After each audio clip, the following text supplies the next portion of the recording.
As regards the terrorists, yes, I'm happy. And the villagers themselves said they saw terrorists that died as a result of the strike. Yeah. In fact, Riley Moore, the lawmaker in America, was one of those that said, oh, we got a good report from the strike that it did affect them. The villagers are happy, they're feeling relieved. So for all of those that first argued in the first place, that why would they strike Sokoto? It's supposed to be Boronu, that argument nullified. For people like Sheikh Gumi with all of his incendiary comments, hope he understands that we need to be able to fight terrorism. And if we don't fight terrorism, Nigeria won't be free. So with all of his comments that he will have rather we have Turkey do the work by calling the American terrorists and saying, no, we don't want unholy hands to come. For good measure, if I can extrapolate this talk about unholy hands, Turkey too has skirmishes going on. And it's not all huru for them. What we are saying is, how can we stop this insecurity ravaging our country, causing destruction of lives and property? I think that should be the priority. And for all of those that are telling their darrants that, oh, it's against us. No, it's because we want results. And I'm sure they can watch this video done by Ferdinand, that the villagers are actually happy for it. So we must be careful in phrasing this narrative. Yeah. As regards the governor going, I'm not surprised. You dangle any carrot at any of the governors, they'll go. Because they want political preservation. But it is the people I have to talk to. The same people that thought to NNPP was it, they were going to fight for the governor. We all remember how Kanu almost went in flames after I think it was the Court of Appeal ruled in favor of the APC. So you see that these politicians are all the same now. So when it suits the governor, all of those that said they were going to stick their neck out for the Kwankwasia movement, you have forgotten about them. And that's why the power truly should reside with the people and all these political actors, because all they are concerned about is keeping themselves in power. I remember one particular incident, how people fought for this governor. Then he was still a candidate. And I think he was harassed by the police detail of somebody, of a wife of a top person in authority in this country. I remember how people rallied around him and all of that. Today he's gotten to power. The same government that person leaned towards, he's gone to the APC. Right. So it's only when it favors them. And with this, it also shows that Kwankwaso might probably pitch instead with the APC. Because I'm not sure he'll be able to take this decision without Kwankwaso. Right. So, that's politics for you. Dr. Abati, your take on these stories. Okay, starting with Kanu. The story is not new. We have been told before now that there was an attempt by the APC machinery, by the Tinubu strategic team, to suck Dr. Kwankwaso into the APC fold. Now, the conversation has been ongoing, but we also got to know that Kwankwaso was not too forthcoming, maybe perhaps of the conditions that he had been given. So, you now find President Tinubu going to the governor. The NNPP has only one state in Nigeria. Now, before now, Ganduje, Abdullahi Ganduje, who is the main man from the Kano establishment in the Tinubu arrangement as chairman of the party, he was eased out quietly. And now, they've now gone for the governor. And we are hearing that the governor is likely to capitulate to increase the number of state governors that have joined the APC from 28 to 29. And to make the APC the clear majority party in the country indisputably, and to create a situation, as some have argued, that we are going towards a one-party state. However, I would like to end the story by what Governor Seyi Makinde said in his recent media chat. He said, okay, a party can have the majority number of states, After all, in 2015, the PDP had the majority number of states on its side, but he still lost the election. In Oyo State, where he contested in 2019 and won, the PDP was in a minority situation, but he won. He cited some other examples. In other words, he's saying that it's the people that matter. The fact that the APC takes over the governor and the House of Assembly, and by the way, the NNPP in Kano State is divided on this matter. It's not as if everybody is following the governor. Now, they have 44 local governments. Is there any guarantee that the people, because that was Sheyi Makinde's point, that the people are the ones who matter? It's the people who will vote. If you don't rig the election and the people say, this is where we want to go, there is nothing that you can do. You can have state governors declaring for their own selfish reasons.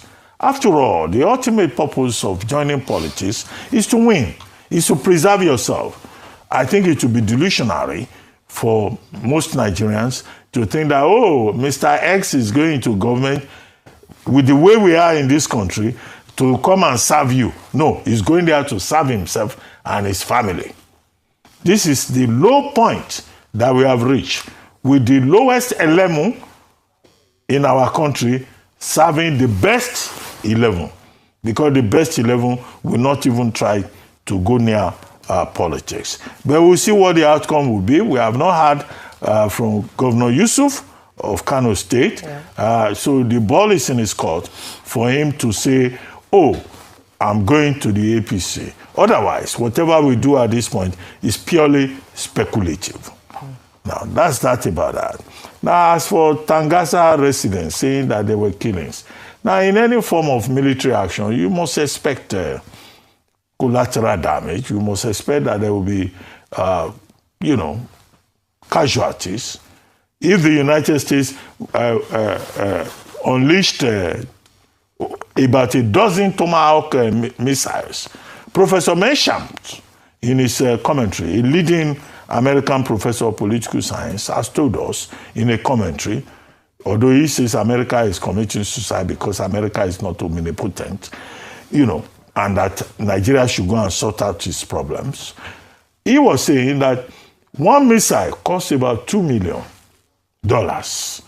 So the US will spend about $24 million, not to talk of other logistics financing, just to come and waste resources. Of course, there was prior intelligence, which they say was provided by the Nigerian government. So there must be targets. And they said it was precision bombing. So somebody coming out and say some people were killed, that's no news.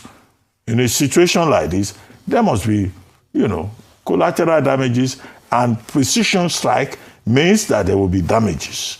The extent, the nature of which we still expect the Nigerian government and the American government to tell us. So it's not picking up street gossip. Tangasa residents saying some people were killed. No, that's not what we need. What we need is concrete information. Whether it is classified or unclassified, an averagely intelligent person must know that there must have been casualties. Now, the third is Mr. Wale Edun, the Minister of Finance and Coordinating Minister of the Economy, issuing a statement saying that, now that the markets have reopened in Nigeria today, December 29, that, look, the market is doing well, the economy is doing well, the intervention by the United States, he says, has not affected the economy. We're still in a very stable condition.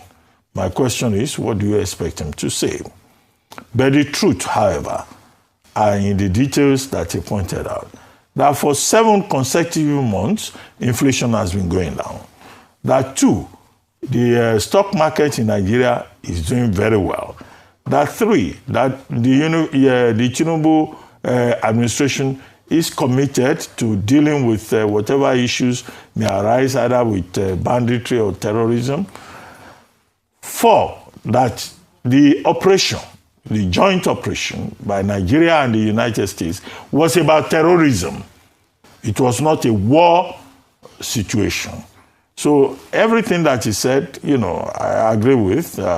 He wants to protect the market and reassure investors, institutional partners, and players, stakeholders within the Nigerian economy. My concern, however, which I think is a major point, in my view, is that I hope they have not reduced the coordinating minister of the economy to the level of Mr. Bayo Ononuga, where he will just be issuing press statements. Because recently there was a reorganization in that ministry where Dr. Doris Aniti has now been put in charge of revenue generation and cash management, which is the big business, big assignment in the Ministry of Finance. So I don't want to be nasty, but it will look like, with this statement, yes, Mr. Wale spoke well. He made all the points about credit rating going up, the economy being healthy, and that no investor should be scared by what happened on December 25, and that Nigeria is not at war. But he's the one issuing press statement now. It is Doris Aniti, who is now the one who is going to manage revenue, manage cash management. So what is his job? So even in the management of finances of Nigeria, there seems to be some trouble there. But it is too early for us to make the call in terms of what the real situation is. We will see when Doris Aniti begins to assert herself, and then we will see whether Mr. Wale Edun is still part of the equation or not. If he's no longer part of the equation, the honorable thing to do will be for him to resign and step aside. So nobody is indispensable. So the Minister of Finance being the one to issue press statements, I think it looks a bit tacky. However, it is important that the budget, whether it's 2024, they are operating 2025 or 2026, is properly cash-backed, and that Nigeria's cash is properly managed, and that revenue generation remains a priority. The president, in an express directive, has now given that assignment to Dr. Doris Aniti. All right. Well, Mr. Wale Edun, he's said the right things, and I would assume that based on the criticism, some of the criticisms that has faced this administration following the U.S. airstrikes, the collaboration with the Nigerian government is information management and the lack thereof in certain instances whereby we now allow foreign powers to lead the conversation when it comes to information management. So perhaps from his perspective, from his ministry, he's been staying on top of things by ensuring that he's sending out the right note, the right confidence to project or to promote confidence in investors. And that's very well so as the markets open today, as I mentioned earlier on. And perhaps that's just to say, and he said the right things. We then also understand and see the importance or the effect or the impact of insecurity on the economy, the impact of insecurity on investor confidence. There might have been some jitters, cold feet, based on the perception around insecurity, terrorism in Nigeria, the fact that some people have opined that, oh, they're at war. What this then means that, yes, we know that the terrorism happens in Nigeria, but now there are now airstrikes happening there. It means it's a very serious situation. Maybe the economy might become unstable and the like. So in him coming out to make that statement, I believe he was preempting that, and we want to see more of this from the government. We do not want the US to lead when it comes to information around security and insecurity for Nigeria. We want the Nigerian government. We said they didn't do enough, and I think going back to the Sokoto story, I think it's quite unfortunate that days afterwards we do not have a formal statement based on reports. Maybe, I mean, it might be due to security concerns, but I believe that the Nigerian people deserve to know what really happened, the efforts that were being made in Sokoto, the outcome, the impact, and things like that. But I'm glad that we had Ferdinand there with that report, tankers in Tangaza area, where he had gone to speak to some of the locals. I think it's important because last week Friday, one of the things that we emphasized on was misinformation and the fact that the people most affected by terrorism are the residents who live in the northern region of Nigeria. And if anything, they should see this as a welcome development. Despite what some propagandists had begun to say that, oh, this is unholy or this and that, this is not good, the focus should be on the benefits of the Nigerian people, especially when this government has shown a seriousness to tackling insecurity and demonstrated that they would not be folding their hands whilst they see people killed in the northern region and across the country based on terrorism, banditry and kidnapping. So great to hear some of the residents speak and even hear from them the effects that the activities of the Lakurawa terrorist group have had in that area. Another thing that he brought out from that report, which I think it's important to note, was based on the eyewitness of residents there that they saw some terrorists fleeing.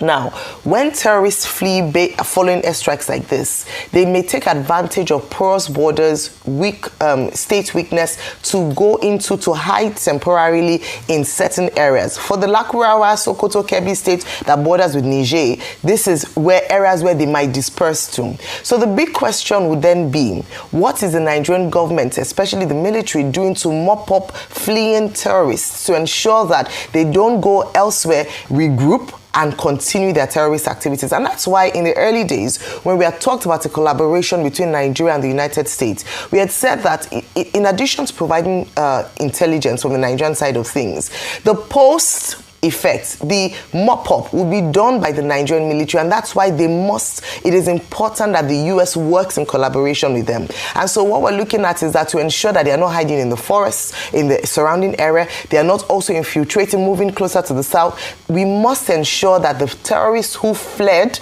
must be mopped up, must be apprehended, must be caught. There must be, following actions after that airstrike in Sokoto state.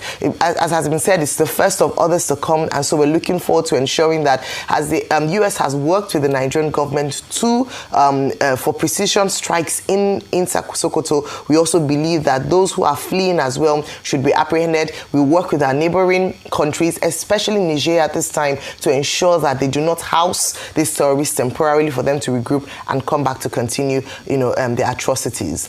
Now, moving on to